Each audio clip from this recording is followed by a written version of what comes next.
All right. Good afternoon. Hi, everyone, and welcome to this edition of the APICS webinar series, this one on digital identity and eKYC across Southeast Asia. My name is Todd Schweitzer. I'm the CEO and co-founder of Brankas. We're an open banking API technology company operating across Southeast Asia. And we're also an advisory council member of AFIN, which is the organization that oversees and manages the APICS platform. So the agenda today, we're going to, in the next hour, I'm going to quickly share some information about what APICS is and what the APICS platform is and why it matters and why it's particularly helpful for fintech fintech and financial institution collaboration these days. And then we will jump into a panel discussion and hopefully learn a bit about trends and changes and opportunities when it comes to digital identity, onboarding, KYC, compliance, and more. Please use the Q&A button at the bottom of the screen. We want this to be interactive. In fact, it's a much more interesting conversation if we're getting questions and going back and forth a bit with participants.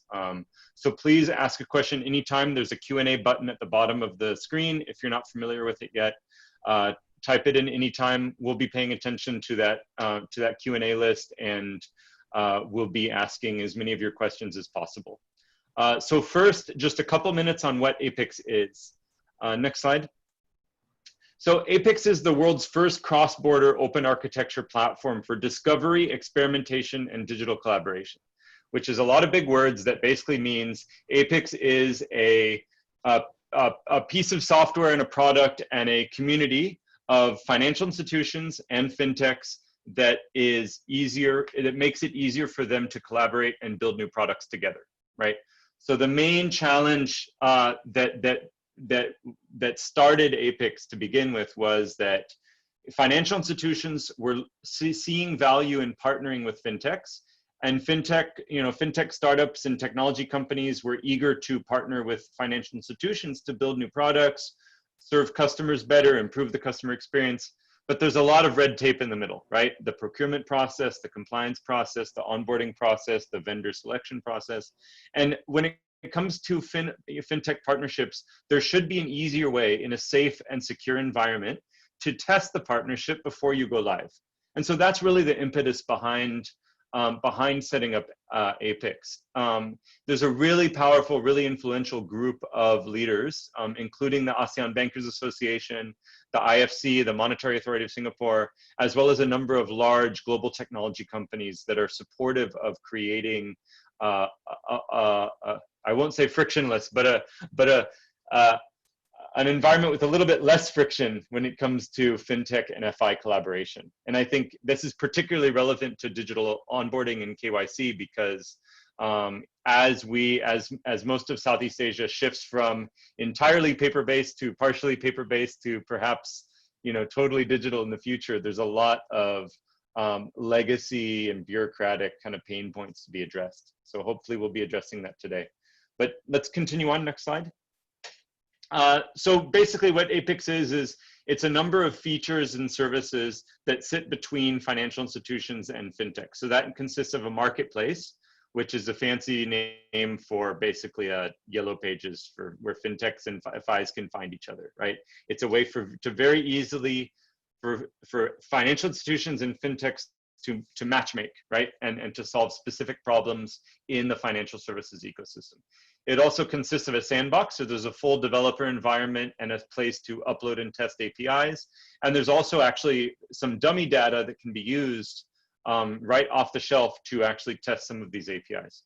So if you're from a bank, from an insurer, from an e-wallet, from a financial technology startup, and you're looking to build and prototype, I think apixplatform.com is a really great starting point. And I have to say, the COVID situation, the amount of engagement on the APICS platform has I think it's 5x'd in the last 2 months, right? So we're talking about hundreds of banks, dozens of insurers, and hundreds of startups and technology companies that are now listed on APICS and matchmaking and building things together.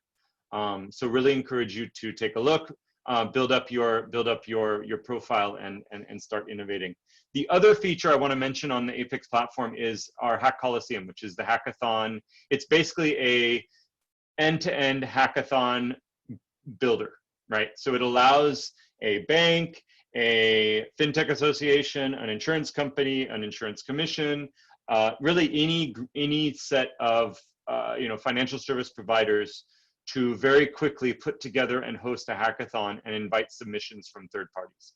Again, in a safe, secure environment, but in a way that's super frictionless and doesn't require you to build your own content management and whole system there. So if you're interested in putting together a hackathon and not having to build all the infrastructure to support it yourself, talk to us. It's a really exciting initiative, and there's several hackathons actually underway and taking place, already scheduled between now and the end of the year. So yeah, one of these is the BNY Mellon Connect 20 Challenge, which is already ongoing. There's another one for the FinTech Alliance for Women that starts on Monday, and then there's a number of others that are kicking off this month and next. So encourage you to look. If you're a FinTech, consider competing. And if you're a financial services provider, think about hosting a hackathon on the platform, because it's been really, really successful so far. Okay, I think last thing is there are a number of support programs. So Apex Cares is a set of benefits to startups that are available, but you have to be a registered fintech on Apex. So this includes free 6 months access, this includes insurance, this includes AWS credits, and then there are that also gives you access to funding if you're a startup. So there are two different mechanisms. One is through the MAS SFA AMTD grant scheme, which are basically grants to support startups that are facing challenges during the COVID situation. And secondly, the Solidarity Investment Scheme, which is a proper venture funding vehicle for startups that are members of and have published solutions on Apex. So please visit the sites below if you are interested. Okay, I think with that, let's get started with the presentation. So I'm very eager to introduce our panelists today. We have a great session. Again, the topic today is digital identity, KYC, and emerging trends. And I want to start by having each of the panelists introduce themselves. And I'll start with Michael Magbanwa. Michael, or Mags, is the group head for operations and shared services at UnionBank. And I'm really glad that he's here, because UnionBank is a really impressive digital-first bank operating out of the Philippines, but really punching above its weight. And has done a lot of, as someone who lives in the Philippines, I've seen just how much and how far ahead UnionBank has gone in terms of building digital capabilities, one of which is digital onboarding, but it certainly has its challenges. And so, Mags, if you could introduce yourself, your role, and also if you could share just a little bit of an intro about how UnionBank thinks about digital onboarding as part of the overall customer experience for its UnionBank customers.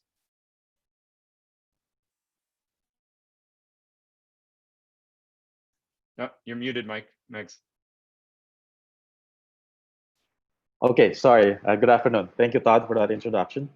So anyways, my name is Mags Magbanwa. I've been with UnionBank for 3.5 years now. I'm the group head of operations and shared services. It's basically the whole backroom operations. And one of the key elements that I'm managing, or the key groups that I'm managing, is the digital operations side. It's at the back end where we support all our digital products, including our digital account opening. It's a retail product, our corporate digital account opening product. Also our play into the investments, which is bonds.ph, and a slew of other processes and services that we provide for our portal, which is our business application product also. So that's what we do, actually. That's what I do. And as you know, UnionBank has been awarded 3 years in a row by the Asset. That's the best digital bank in the Philippines. In the past, 3 years ago or 4 years ago, it used to be City Philippines, but now it's now a local bank in the Philippines that's now the best digital bank in the Philippines. So that's something that we're a little bit proud of. Well, maybe a lot proud of. And digital onboarding, as I mentioned, plays a key role in our play basically. We're a top 10 bank in the Philippines, but we have aspirations of going to the top 3. And you've been here, Todd, you've been in this market for a while now, and you know that the top 3 banks will have typically around 1,000 branches each. There will be avenues in Metro Manila, wherein the same a local bank will have 4 branches in the same street, right? So for Union Bank to be able to catch up, and again, one of our aspirations, also apart from being a top 3 bank, is to to help out in the financial inclusion. And for us to be able to do that, we need to. It's hard for us now to build branches. We can do that, but that's not the model we're using or employing. So our acquisition model is to go digital, and digital onboarding is a key element in that aspiration to to help out in financial inclusion and in our aspiration to become a top 3 bank in the Philippines. So there. Great, thank you, Mags. So we'll dive into a little bit more detail certainly. Right. But let's jump next to Fred. Fred Ho, he's the VP for Asia Pacific for Jumio, which is a global eKYC digital identity provider. And so Fred, if you could introduce yourself, your role, and also if you could share just a couple of thoughts on what it takes to provide a best-in-class onboarding experience, digital onboarding experience in the Southeast Asia context, right? It is certainly a heterogeneous environment here, and there's lots of complications and challenges in digital identity that are both region-wide and also very local in each market. So what does best-in-class digital onboarding look like to you in Southeast Asia? Thanks, Todd. Very good afternoon to all attendees, to the panelists, Kara, Michael. I'm Frederick Ho. I'm the Vice President for Jumio in the APAC region. I look after the business where we are providing our service as an AI-powered online identity verification service. So our company, Jumio, we have been in business for 10 years providing this service, and to date, we have processed over 300 million online identities for enterprises in finance, in telco, in shared services. So we really see ourselves as the enabler of any business ideas who are moving customer acquisition to the online channels, and how these businesses can safely onboard customers that they believe that they are who they declare themselves to be. So we are in a world where government programs around digital identity systems are just being set up, or in many cases, they are still work in progress. We already want to take business into the digital stream, right? Where the adoption of biometrics, facial biometrics, and having a government issued ID combined together is the most scalable method for any business that hopes to have the wide reach of going to your audience base to actually let them sign up for your service in a non-face-to-face basis. Non-face-to-face, of course, has got a new meaning today, given that we all live in a COVID environment, that of course, this compels us to look at this even with greater urgency, right? So we are very proud that delivering this service, we have supported a lot of global brands who have really made their mark, right, in this digital channel. Traditional banks to digital, the traditional sharing services to how this is being executed online. So the question asked is then, it is going to be very competitive regardless of what industries you belong to. How do you then become best in class, right? Of course, I think that three key aspects that maybe across the panel discussions we could talk a bit more. I would look at areas of compliance to regulatory requirements. You need to do things the way that the regulators wants you to. If not, you'll be kicked out, right? Two, what is the branding, the impression that you want your users to see in that digital channel? If your door is the app, how do they look at this app, and what will they say as if they had looked at your branch and office facade and said that, yeah, I know this is very welcoming and I know how to get through the door. And of course, lastly is that what kind of security measures are you going to put in place? You got to be sure that not only because you have to comply to regulations, but also that you're protecting yourself. That if a fraudulent account was opened, how will it affect you? What is the impact commercially, in terms of from a legal perspective?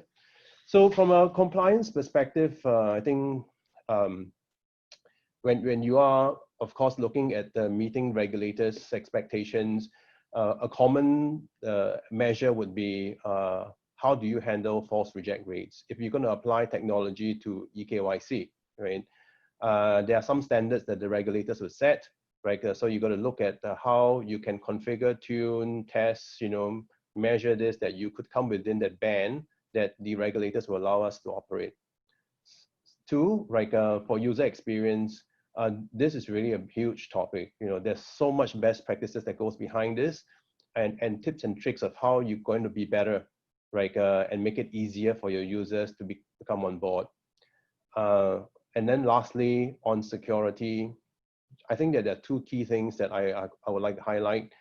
Since we are using the approach of a government issued ID as one means of checking the identity of an individual, then it is the completeness of the checks that you can conduct, right, within that time that you have, right, before you onboard the user is one. And two, you got to have a way to listen to new threat vectors of what is online identity fraud. What are the fraudsters doing? Do you know? And how would you then set up different measures that you don't become, a fodder to these kind of practices? So in combination, this is where you put together a credible onboarding piece, right? That is defensible and you can go to market. Yeah. No, thank you, Fred. I think you described really well, I think, I don't know if trade-off's the right word, but the balance, right, of compliance, regulatory, staying up to date with and compliant with regulatory constraints or the rules of the game, right, with a best-in-class customer experience, right, and making sure that your product is firmly operating, within both of those guardrails. So Kara, I think this is something you deal with every day, right? So Kara is the data protection officer for Wirex for APAC. And so if you could introduce yourself, Kara, and also just give an overview on how Wirex balances fast and an excellent customer experience, but also is making sure that you're compliant and addressing the regulatory and reporting concerns as well. Thanks, Todd. Thanks for having me. So my name is Kira. I lead the financial crime compliance here in APAC for Wirex, and also double heading as a data protection officer. So let me just give a brief intro about Wirex. So Wirex is a digital payment platform that has forged new rules in the digital money arena. So we gave the world the first Visa payment card that let users seamlessly spend their digital and traditional currencies in real life. So, and recently in the Europe Union, we received a MasterCard Principal membership to issue our own card. So that was a huge milestone for us. And here in APAC, our focus is on getting the PS Payment Service Act licensing. Yeah. So as to what you say, it's striking the balance. I agree with Frederick. So we talk about in the context of Singapore, where MAS puts strict regulations on non-face-to-face KYC onboarding. So how do we balance that user experience with and meeting the regulation? Another thing in my role as a DPO, I see is giving the assurance to customer that, like for example, a privacy statement, ensuring them that how is their data being collected, being stored, and how long do we store it for, the process of protecting their private information. So one thing that we do is requirement for MAS is to audit the vendors that you are using for face-to-face KYC. So this because in terms of data protection, if there's a data breach, even though we engage a vendor, the data owner still lies with, for example, Wirex and not say the vendor that we are using. So how do we ensure that what the vendor we are using has a competent data security system? How do they go about safeguarding our customer personal information? So that's one thing that we look at. So, and then it's also important that customers know that when they let us handle their personal information, it is in the safe hands, and not just, we want to balance in the sense that we give them the education that this is what we do and assurance, and so they know that it's not just for meeting regulatory, but we are also looking after their own benefits and well-being. Got it. Thank you, Kira. And actually, there's already a question. I'm just curious. So we're talking about KYC, obviously the know your customer and onboarding process, making sure that the customer is who he or she says she is. Yeah. How far or close are we to transaction level tracking, right? So this may be called know your transaction KYT, right? But how close are we to getting to a point where we're not only able to identify customers, but we're able to build a transaction profile or a transaction level profile of the customer?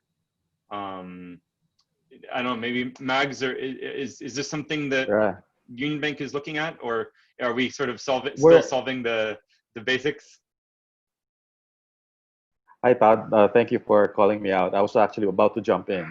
Well, yeah. Well, first, nothing replaces a robust fraud risk management framework.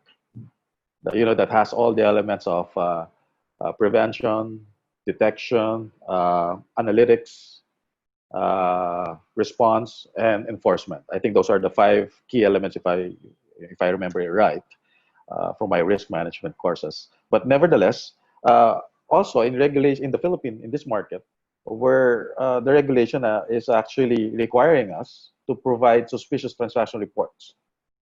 We have to report to DSP, our regulator here in the Philippines, any transaction that we feel that are not within the spending or the general overall pattern of the customer. So what we've done is actually we put in notifications. We've put in parameters wherein it notifies us, it gives us alerts when a certain customer, depending on his behavior, has exceeded the velocity, the velocity by which he's transacting, the amount of transactions he's doing, and the frequency of his usage. So, but that needs a little bit more historical information, right? So what we needed to do to begin with was to put in parameters based on our experience on the offline transactions or over-the-counter transactions that we've seen. Even our credit cards, our experience from credit cards, what we've seen from our credit cards, we've actually adopted it and put it into a framework where now we have a suspicious transaction alert that lets us know if a customer has, well, not necessarily suspicious, so gone into something doubtful. And that will lead us, that will prompt us to investigate a little bit, maybe even reach out to the customer and get some more information as far as this transaction is concerned, and then make a decision. Issue a disposition on whether we keep that transaction, we keep that even that account, or we just ask the customer to close that account. So as far as transactions are concerned, that's what we do. We use a lot of analytics. We build a little bit of logic, not a little bit, actually a lot of logic into it. We're starting to dive into AI as far as, because, a lot of entrepreneurial customers out there are trying out and trying to spot the weakness of a financial institution such as ours. So we have to be a couple of steps ahead with them. A couple of steps ahead of them for us to be able to protect ourselves and protect our customer base. And what we found out is that we've generated close to, now we have about 270,000 digital customers since we've started this product about 14 months ago. So that's a lot. In fact, if we compare it to the branch opened accounts, it will take the branches maybe close to 8 years to reach 270,000 accounts open. What we've done in 14 months in digital onboarding using eKYC, using digital identities, we've acquired 270,000 customers. If we compare it to the branches will take about 8 to 10 years for them to do that. And for us to be able to protect that velocity, protect that volume of customers, we need to put in some form of operational intelligence, which is basically transactions that are veering away from patterns or from usual transactions of this profile of customers. So that's what we've been doing. It's basically using algorithms, and now we're dubbing into artificial intelligence, as I said. Yeah, yeah. No, and having this in place, I mean, you know, in the early months of COVID, when Manila was locked down, I think UnionBank was accelerating the rate that that they acquired new customers, while some of the other banks who were only branch based, their acquisitions went to zero, right? So the benefits I think mentioned of having that digital onboarding in place immediately became clear. Right. So I think I just mentioned about 270,000 accounts that we've opened. Yeah. Maybe about 65% or around 70% of that were opened in the last 6 months or so. Yeah. And we've been open since 14 months ago. So as far as this digital onboarding product is concerned. So that means it accelerated, this pandemic accelerated the need for customers to bank from home. So, and we've offered that product and they've taken up. The market has responded very well. And speaking of market responding, so Fred, are you, now that there's so much more demand for digital onboarding, I mean, is your company going deeper into the value chain and getting to this transaction level fraud detection, flagging, not, you know, beyond the onboarding stage? And how are you thinking about that? Oh, definitely. It's multiple processes are at play all the time. And I think that maybe the way to look at Jumio's role, where we talk about KYT, I mean, Michael has really expressed all the different rules and processes that banks put in place, like using technology to identify unusual behavior. From a KYC perspective, our job really is to try to prevent any kind of a fraudulent account from being opened in the first place. I mean, we are living in a digital world, and of course, identity fraud becomes easier. Back when you have to walk into a bank branch to open an account, then I think that the chance of a fraudulent account being opened will be, of course, I'll say less pervasive, right? Now, so I think that the difficult job then, of course, is that without seeing the person face to face, you got to do your best to ensure that you do not accept a person, an impersonator, and grant him access to an account within the bank, right? Because once he has that, then we know stories that a lot of these accounts are mule accounts. They rent it out, like fraudster use that, to wire monies and all. So the thing is that to stop the problem at the source, which is that we got to take this digital onboarding, and of course eKYC very seriously. So at that level, right, we still have got to look at coverage. So in Singapore, of course, we have the Singapore National ID, driver's license as documents that we could use to identify an individual. And in Singapore, there is a MyInfo system, a government system that helps you to validate that the name, the number, these are indeed persons that you verify and you accept online.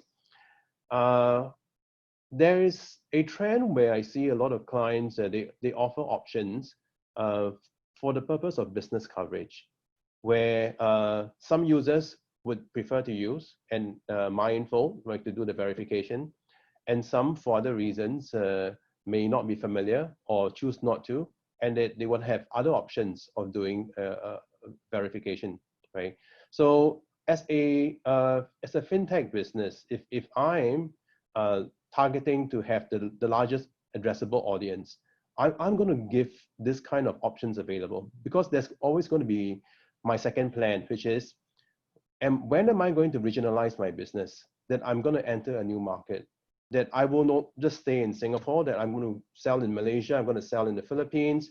And the Philippines have got many identity document types, like the unified multi-purpose identity, the voter's ID, and these are all accepted legitimate documents, right? So the strategic plan about how do you then cover the spread of all these identity document types to then call yourself a regional business. Because if we are talking about digital economy, then it is a borderless business world, right? That I now want to have that ability to go into new markets and put my mobile business, mobile app, business services to address a large audience.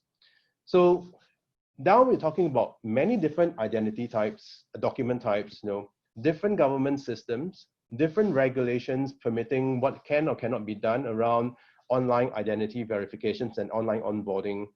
Then for a fintech selecting who do I then really partner with to take my business to that level?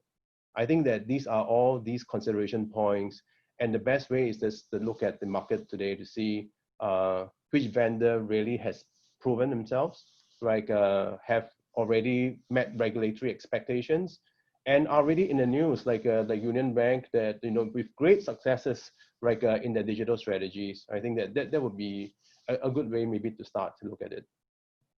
Yeah, thank you, Fred. And Kara, I saw you nodding your head also. I mean, how are you thinking about this? Other forms of identity, but also be tracking kind of the life cycle of the customer, getting to the transaction level, looking at other digital footprints that are not necessarily a single form of ID or a single type of onboarding process, and making sure that, as you said, that ultimately it's not the vendor that's liable, it would be Wirex, right? So making sure that you're constantly doing your own sort of, proactive thinking about this. Well, so both of them has touched on really important aspects of my work, looking at the transaction. For one thing, in one recent case that I come across is we have a user who is basically initially in Australia, has moved on to US, and this wasn't being actually notified to us. So because then we started detecting her transaction in US, and then at one glance it feels like it could be a potential fraudulent transaction. Because in this COVID season, is it because she traveled to US and because of lockdown she's unable to travel back to Australia? Things like how the COVID presents us with new scenarios. And we also know that because of COVID, there has been a high trend of fraudulent cases. I myself have been a credit card fraud when my credit card was being used by someone else. So, and then we talk about national digital ID. So from the perspective of compliance, when you have someone who actually the personal information is being drawn from my info, you kind of have that baseline where, because the info is being extracted from the government authorities. So the baseline is that of it being authentic information, and also is being safeguarded by the government regulators, right? So for GovTech or the IRS and so on. So what we have to look at is, once we have this data, so example, if a client actually requested for their account to be closed, so that's where we have to kick in the process, the data life management process. How long do we keep the information for? So then we have to follow what MAS dictate. How long do we keep it for? And we have to check that, assess the customer profile. Has there been any fraudulent or potential suspicious transaction that has been committed? What's the reason that this customer wants to close the account, and so on? Yeah, so we have to look at the whole perspective of keeping the data from a regulatory perspective, and also from how the client wants us to deal with the data. So I think it is important that they have, as a company, we have a detailed privacy statement informing them what is our process. So if any, and a designated channel for them to reach out to us. So it's not just on the compliance side, it's being separated. So when we just really look at how their personal data is being handled, processed, and the erasure of it. Yeah, got it. Yeah, thank you, Kira.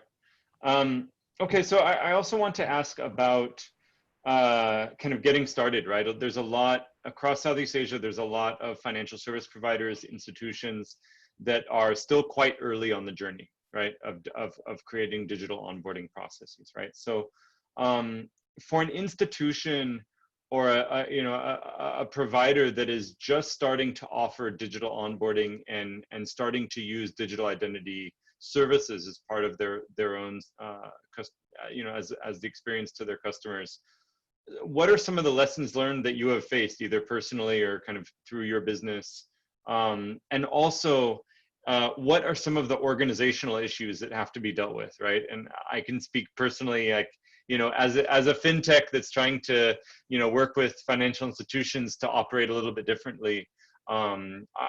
Personally, I've seen just how challenging it can be for a typical paper-based process with lots of humans involved.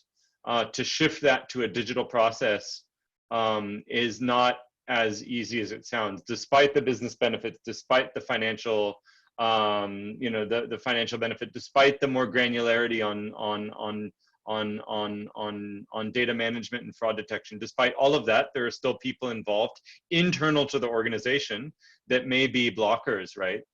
So maybe Mags, if you can comment, maybe to start on what your recommendations would be for an institution that's just starting the process, and how they deal with some of the potential organizational challenges in getting this live in the real world. Right. So it's not easy to begin with. It's one of the first things that we've learned. So perhaps if I can jump into the lessons that we've learned, Todd, before I go back to the organizations. One of the lessons that we've learned is that you just don't laminate your offline onboarding process and put it online. So you don't laminate that process and you put it in a online environment, and there you go. No, it's not that easy. In fact, the online experience is very different from the offline experience. Opening an account over the counter, going to a branch, it's a whole different experience than going online. When you go online, obviously you're remote, you're mobile, and I hear you, Kira. There's a greater demand and there's a greater expectation and security. And that being said, a lot of the folks inside your organization, especially those who are taking care of customer data, like a data privacy officer such as yourself, Kira, your compliance team, those guys that work with the regulators in this market. Like I said, it's called BSP, and also with your own tech team, with your own developers, with your own solutions designer, with your own product team. It's not easy. So it's everybody has to come together to a vision. And fortunately for us, we've been in this digital transformation. We're on the 4th year, if I'm not mistaken. I came in early on. So most of the folks inside the UnionBank has already adopted to agile methodologies. In fact, we're now moving towards DevOps. We're not saying we're abandoning agile. We're just moving towards continuous development and continuous innovation, which is one of the key facets of a DevOps methodology. So the organization has already embraced this. It's a part of the culture now that, as you've mentioned in the introduction, it's a digital first attitude or approach that we're taking. So when we said, hey, we need to build a digital onboarding product or a retail digital account opening, as we call it, DAO, as we call it here in UnionBank, there wasn't too much tension. It's not because it's frictionless, but there was less resistance.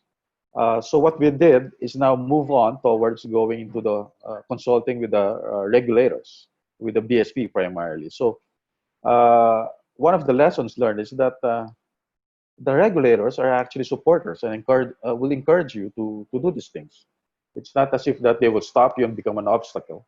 These guys will try to help us out, and in fact, uh, uh, guided us on the things that we need to accomplish as far as submitting a document to them, giving them priorities, and showing them the process design and the whole journey actually. So those are the key learnings. The regulators will not stand in your way. They will in fact help you as long as you just ask them. Yeah. Great. That's it. Thanks, Max. And yeah.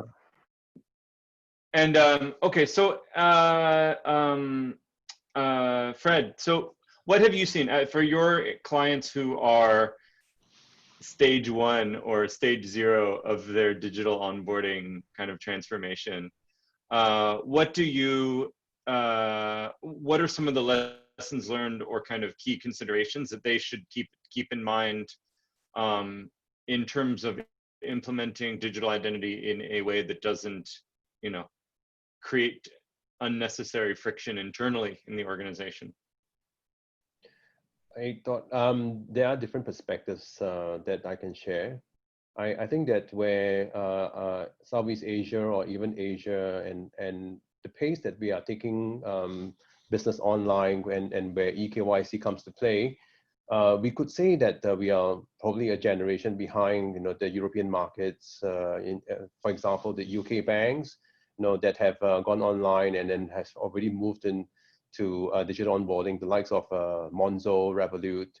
So there's a lot of lessons that we have learned, right, in terms of experience design, working with regulators, and also dealing with online identity fraud. So where we really want to take some of these knowledge is to clients in Asia, like that through how we would then execute this through our products, to take them to that place where they could actually meet their business objectives, meet regulatory compliance, right, so that they can fulfill their what they in the market to do, right. So I think one piece is probably a very generic statement that technology by itself will not meet 100% of your requirements.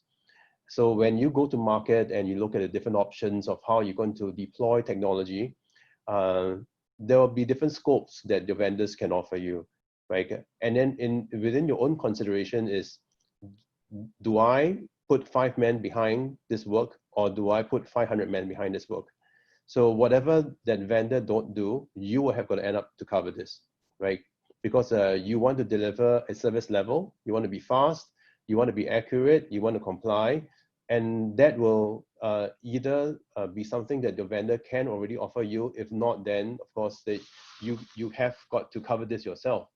So the cheapest solution may not be the best, because the headcount that you have to carry to make your business work could also be equally heavy, right? So I think that kind of comparison it ultimately will come into play in year 2 or year 3, where you have got to go back to your shareholders and prove profitability of what can I really do to improve my bottom line and taking the business forward. There are other areas where that you'll be constantly under stress from regulators, expecting that, yes, how are you faring on your false acceptance rates? Show me your data.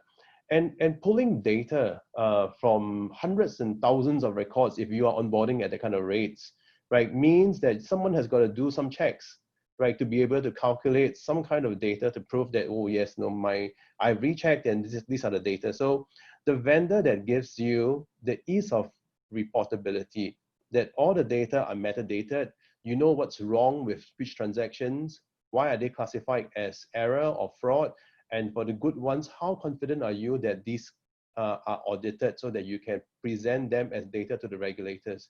So this could either be a 1-man work or it could be a 10-man work. So the vendor that you choose that actually can provide this will make your life heaven or hell, right?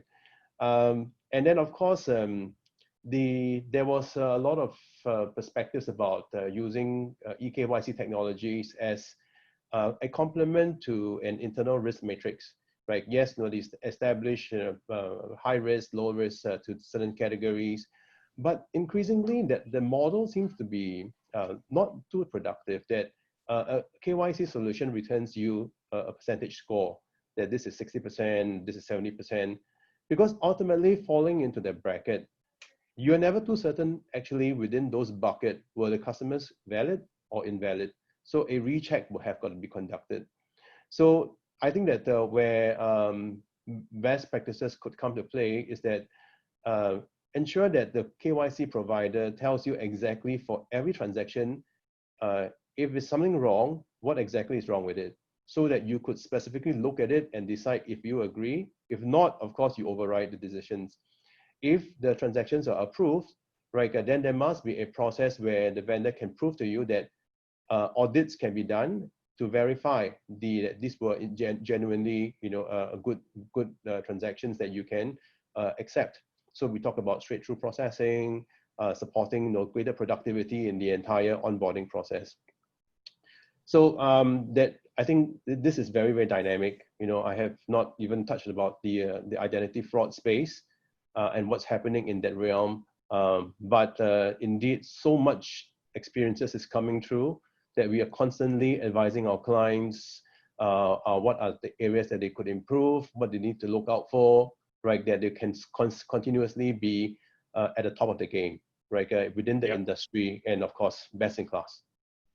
Yeah, I agree. And thanks, Fred. I think that's interesting. Kara, on your side, I mean, how do you balance? I'm sure there's perhaps Wirex has its own organizational kind of pressures, but as the DPO, like, you're personally responsible to make sure that these things are working. So how do you, I think, number one, how do you manage these sort of organizational challenges around ensuring that Wirex and any other fintech is thinking about kind of a compliance as a core piece of the business, right? And then number two what are some of the misconceptions? So if there are other, for example, other fintechs in the audience today that are thinking about how to incorporate, compliant but also tech-forward solutions, how they should think about that implementation. Okay, when we talk about, say, the eKYC, I think a misconception is the customer usually want it done split second, so that see, we can't produce magic, but we can only produce magic if you give us magical stuff, right? So if you provide us with all the necessary documents and it's legit, sure, the eKYC process can be very fast. But if, let's say, the documents that you provide to us, there is some irregularities or something suspicious, then we need to investigate. And that's where, the human intervention needs to come in place. It's not just pure AI. We need to understand, like, why is the document like this? For example, I have once seen before a Korean customer who provided his passport, and the expiry date is only valid for 1 year. So this is rather interesting, because why is it only for 1 year? So then, from my own understanding, I know that like Singapore, Korea has compulsory national service. So then I thought that maybe that could be the reason why this person's passport is only valid for 1 year, in case he runs away from national service. So then we were very blessed. So we had a Korean colleague, so I double checked with him. I said, is this the reason what I'm thinking of? Am I on the right track? And he said, yes, it's because he probably has yet to serve national service. And so, it's only 1 year. So we need to have that background local context of why certain information is presented like this. So, in the case that I quoted, it could potentially, there is it could be a fraudulent document because it's only 1 year, right? But it's having the right context and, and access. And this takes time. If, let's say, I don't have my Korean colleague just sitting behind me, I would need more time to actually get the answer. So that's where I think it's really a cooperation with our customer. You want things fast. We too want things fast. We want to onboard you, you know, but we can't do it without their help. And that's why I think having some customer might be afraid of, let's say, of how in providing us with their personal information. I mean, we have seen big corporates where there has been data personal breach, where the information is being leaked out. So then that would be one concern. Me as a consumer, I would like to understand, how do you safeguard my information? Because if my information, it can be used to sign up for a credit card overseas or even in Singapore, which I did not authorize. So I won't even be informed of it. So that when I was talking about how I have been a case of my credit card being identified as a credit card fraud, I was questioning, because of my background, I actually questioned back the customer service. I say, I did not receive any information that my credit card has been blocked, and I did not receive alerts that the transaction took place in Australia. I say, how can it be in this COVID situation? I'm in Australia. You know, there's no communication from the bank directly to me. So I think it's really setting the parameters, help safeguard the environment that we are in, and also having the understanding of the customer you are dealing with. Yeah. So, you know, and it's very important to let the customer know that all this information that we are collecting, we are coming from a regulatory perspective. And at the end of it, why are we doing so is for their protection. You know, it's for everyone's good that we want to move forward with technology, but we also want to safeguard, you know, your well-being, your well-interest is also our well-interest. Yeah. Yep. No, that's great. Thank you, Kara. A couple questions I want to bring up in the few minutes we have left. So there's some good audience questions. So one is actually specific to source of wealth documents and, you know, proof of salary and things like this, right? I mean, that is a non-standard document, but often required, particularly in financial services. So how do you deal with that, and what does, I mean, that seems like a clear friction point, right? Can you share some perspective? Either, Fred or Kira or Mike or Mags? Maybe I can go. Sure. So usually when we do a basic eKYC, we don't ask for such documents. So in only where it could a few scenarios. As a overall, it could be the person has been flagged out as PEP. You know, so then we will ask for a PEP declaration form, and it could also be in our basic first round of eKYC, the person has been flagged as a high risk. So that's when we will actually find out, ask them for your source of fund information, to understand their profile, and also the other scenario would be based on their spending transaction. When we do our transaction monitoring, whether their spending patterns actually fits their salary income. So if there's a huge gap of what they're spending has a huge gap on what they are earning, then we need to understand, is there other source of income they are receiving? Or if not, there's no adequate answer to our question, then definitely it is a suspicious transaction. So that's where, I need to understand, of course, then we will talk about protecting this information. So usually this information will be sent directly to us, and the access of it should be only kept within the compliance group. So it's being sent to a designated inbox where restricted access should be protected. Yeah, so only compliance person should have access, and not the whole corporate have access to this private information of, the salary, the role of the customer, and things like that. Yeah. Got it. Thanks, Kara. Another question is around the use of artificial intelligence, machine learning in presenting data accuracy. So Frederick, if the regulator is asking, and I don't know which market they're referring to, but the regulator wants us to review if AI is presenting the data with accuracy versus a typical sampling method, right? So for a client that is using some sort of machine learning in whether it's fraud detection or as part of the KYC or onboarding or identity process, what is your recommended way of providing the regulator with a degree of accuracy, how do I just say this? Making sure that the machine learning is producing accurate results, right? So in the Jumio model, we go to market with a AI-powered approach to performing a service. Now, but that is also coupled with a large team of human verification experts working behind the scene, because there are exceptions that we have to deal with. But more importantly, that AI and machine learning needs human input, that needs tagging. If a trend of fake IDs are entering the market, you need to mark and tell the AI that this is what you need to look out for, so that the following patterns can then be repeated, and then it can become included to be checks that you want to conduct, right? So AI does not function in void, that there's no ability to understand without human guidance on what exactly the AI is looking for, right?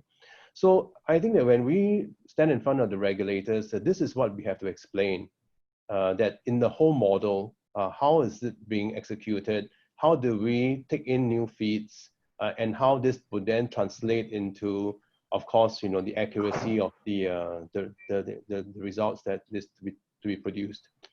Now, there's also, of course, a corresponding work that we do for clients, which is reviewing remediation of KYC records, right? So unfortunately, this tends to be 100% human eyeball checks, right? So you tend not to want to use a machine to check a machine, right? Because naturally it's a bit hard to explain that.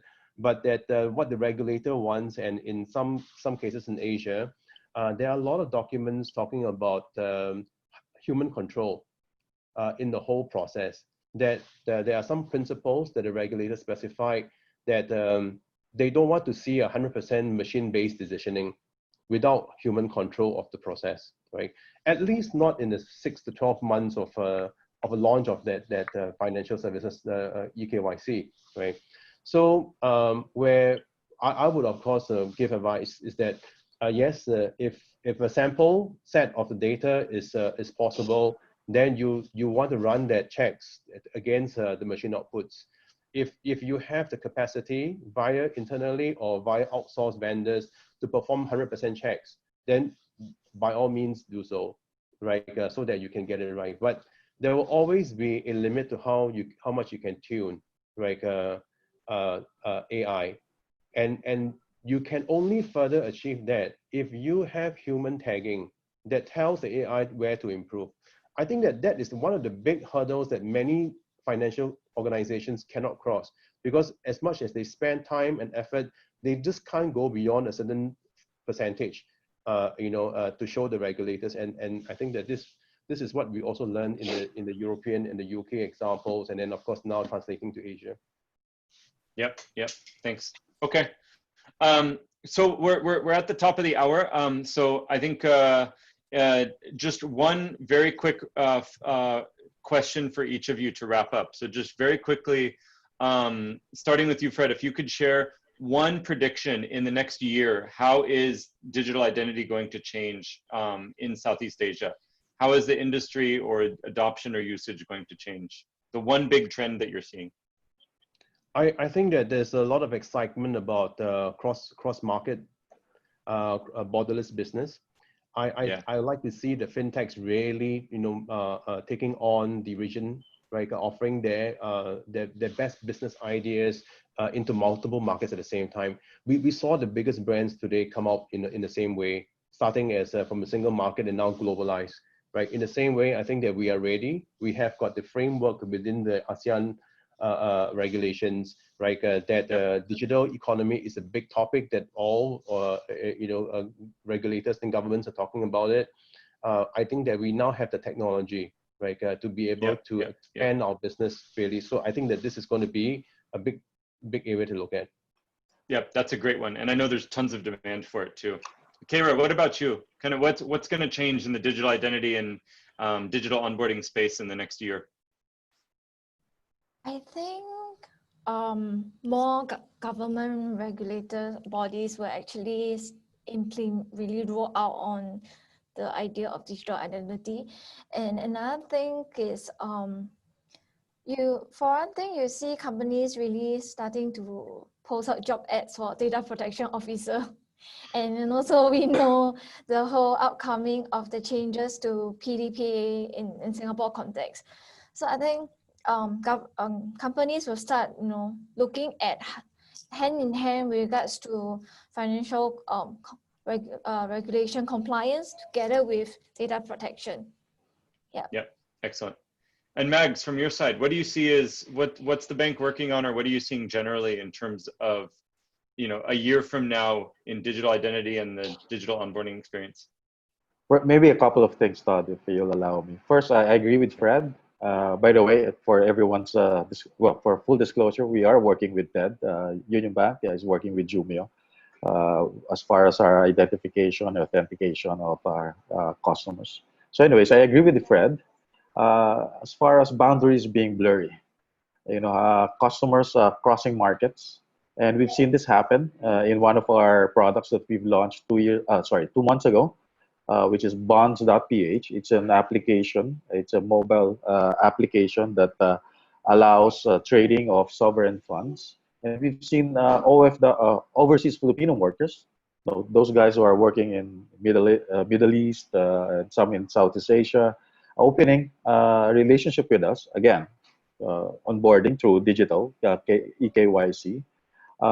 And those guys are, outside the country. So we're seeing that the boundaries of markets being very, very blurry, and we're going to challenge that next year.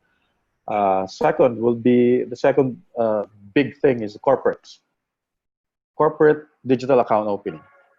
It can happen, and it has happened. In fact, we've launched something like that. We call it corporate DAO, or corporate digital account opening in UnionBank. And what we've seen, maybe Kira, you'll be happy to learn that the documentation that we're getting and the information that we're getting for customers or for corporate clients opening online is actually fuller and more complete, if I may say that, than those guys going into the branch, and those guys coming back and forth.